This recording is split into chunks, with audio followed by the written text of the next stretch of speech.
திமுக ஆட்சி காலம் தான் தமிழ்நாட்டுடைய பொற்காலம்னு சொல்லலாம். வேங்கைவேல் குடிநீர் தொட்டில கக்கா போய் 2 வருஷம் ஆகுது, இது வரைக்கும் யாரையும் கண்டுபிடிக்க முடியல. அகில உலகமே அசந்து போற மாதிரி அமைச்சர் ஒருத்தர் ஐடியா கொடுத்துருக்காரு பாரு. அந்த ஊர்ல இருக்கிறவன் டிஎன்ஏவெல்லாம் டெஸ்ட் பண்ணணும்னு சொல்லியிருக்காரு. ஒருவேளை இதைத்தான் உங்க ஆளு பொற்காலாச்சுன்னு சொல்லியிருப்பாரோ? தார் ரோடு போடுறோம்னு சொல்லிவிட்டு ரோட்ல இருந்த காரு, பைக்கு, வீட்டு வாசல்ல இருந்த பைப்பு, வீட்டு வாசல்ல இருந்த கேட்டு, இது எல்லாத்தையும் ஆசியாவே அசந்து போற அளவுக்கு தாரை ஊத்தி வச்சிருந்தாங்க. ஒருவேளை இதையெல்லாம் தான் சேர்த்து அவர் பொற்கால ஆட்சின்னு சொல்லியிருப்பாரோ?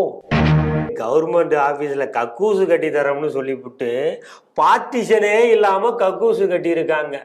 18 கோடி செலவு பண்ண பாலம் 3 மாசத்துல ஆத்தோட அடிச்சிட்டு போயிட்டு.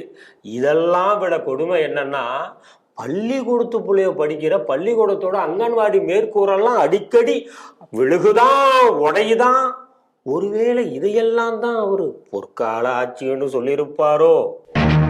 அவங்கவுங்க பெத்த பொம்பளை பிள்ளைவோ பள்ளிக்கூடத்துக்கும் பல்கலைக்கழகத்துக்கும் போயிட்டு வர்றதுக்குள்ள வயிற்றுல நெருப்பை கட்டிக்கிட்டு எதிர்பார்த்துட்டு இருக்காங்க. ஐயா, பல்கலைக்கழகத்திலேயே பாதுகாப்பு இல்லாத சூழல் நிலவுது.